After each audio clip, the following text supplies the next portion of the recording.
Brian here from the Star Wars Cinematic Frontier podcast. Congrats! You made it to the first episode of this podcast. Before we start the episode, let me introduce you to how this podcast will run. Each season will have multiple arcs. Each arc will contain 3 episodes. Let's begin the show.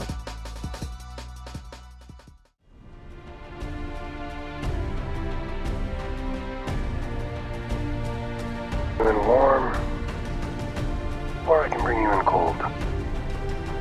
It goes against the Mandalorian creed.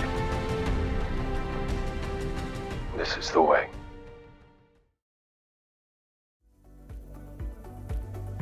Star Wars the Mandalorian, one of the biggest shows to ever air on Disney+, and still the most watched Star Wars show on the platform. The Mandalorian has been the flagship for Disney+, and has been very important to fans, becoming a part of not just the Star Wars community, but a wider audience. With rumors of a true in-theaters movie coming out in the not too far future, if you missed the show, I highly suggest you give it a watch. But nonetheless, the show stars Pedro Pascal as Din Djarin, as he navigates the galaxy with Grogu, or more commonly known as Baby Yoda. The show takes place 5 years after the original trilogy.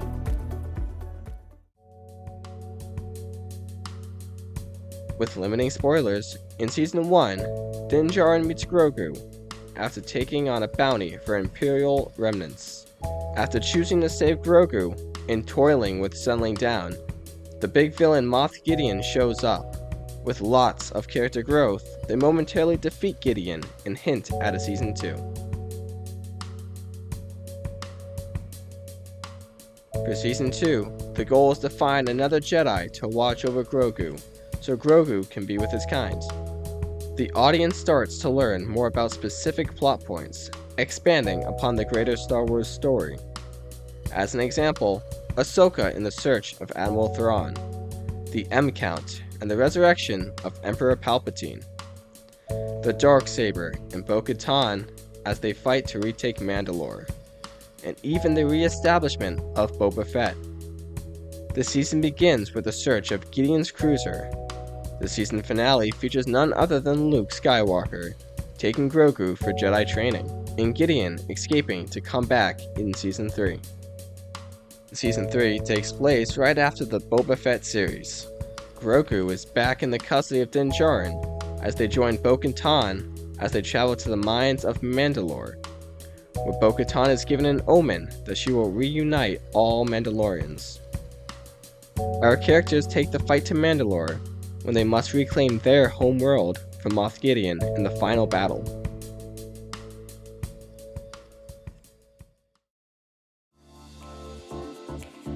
The Mandalorian was a keystone to multiple other projects, carrying on the stories of Dave Filoni and Jon Favreau, known as the Mandoverse. The Book of Boba Fett, Ahsoka, and a skeleton crew could branch off from the Mando's fame, the show being used as a solid foundation for other Disney Plus shows to be developed and distributed, like Kenobi, or the many great cartoons airing on the streaming service.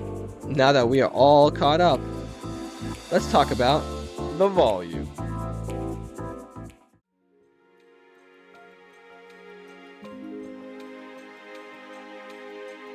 The Volume, a 360-degree LED screen made to simulate any real-world environment.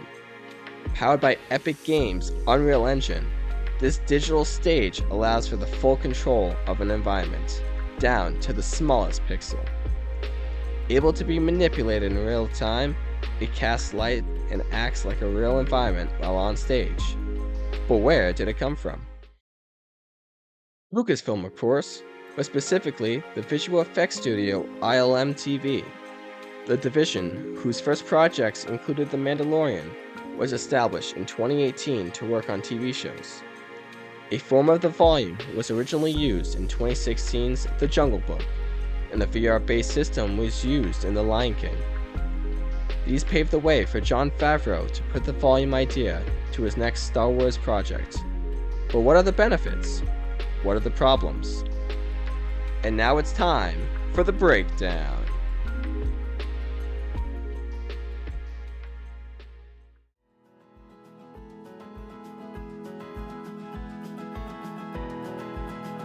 The Volume has many benefits on and off screen.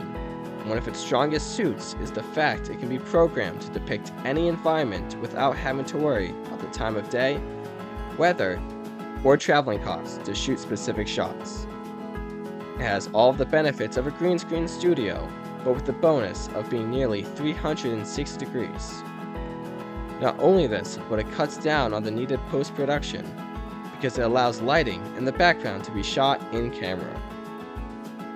The real-time interactive setting allows realistic lighting on the actual actors and props, like Mando's famous, shiny Beskar armor.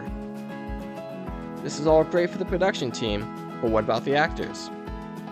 Well, they can interact with the environment just like they would in the real setting. The environment doesn't even have to be real, it can all be fantasy. It all works in camera and can be changed on the fly. The Volume was such a good filming asset, Lucasfilm carried on using it for many of its future shows like Ahsoka, Skeleton Crew, and Kenobi. Volume-like systems have been developed all over the world, cutting costs, and have been used for more than just Star Wars. So we talked about the benefits of the Volume, but what else can the show teach us? Well, a lot of time-tested techniques. For starters, the cinematography and characters framing is excellent, establishing new planets, scenes, and characters. The Mandalorian is framed so well that it's become iconic. The practical effects throughout the show are very spot on, including a crazy water simulation on the Razor Crest in Season 2 when a crash lands on Trask, a water planet. This scene, and many more, were also well timed and very comical to watch. And the greatest technique, arguably, is the puppetry and practical effects like Baby Yoda. These practical effects create a realistic and grounded approach to filmmaking, and shows personality to none other than Baby Yoda, the star of the show. The writing really uses the main character's bond to tell an amazing story.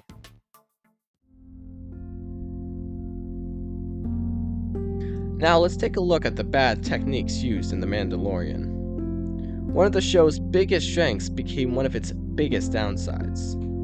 While The Volume was an incredible feat of engineering and visual storytelling, it has its limitations. One of these limitations is the scope in which the actors can perform on stage and how the space limits movement.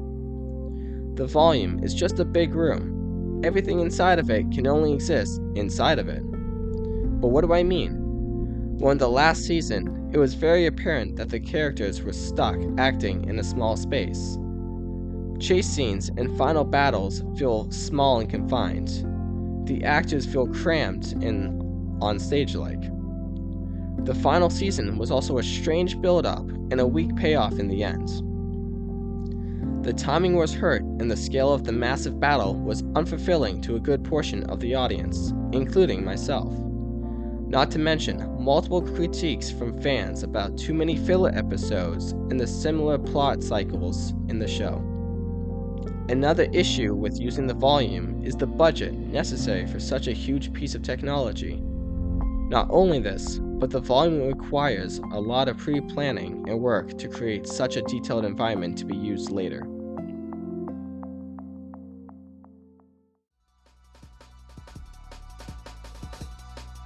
Star Wars the Mandalorian was a true craft, down to the new technology used, the execution of practical and special effects, and the introduction to some of the strongest Disney-era characters we have seen so far. This groundbreaking show was well received, and I enjoyed watching it. So much for a Star Wars fan to love and giddy over. Cementing the show as a whole as a strong Puffin rating of 8 out of 10. Only hurting from Season 3's unfulfillments. This is the way. This is your commanding officer, Brian, signing off.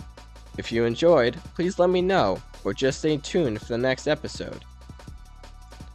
If you want to find me off Spotify right now, you can find my Instagram at puffin_cinematics. But look out for my future STCF website coming soon.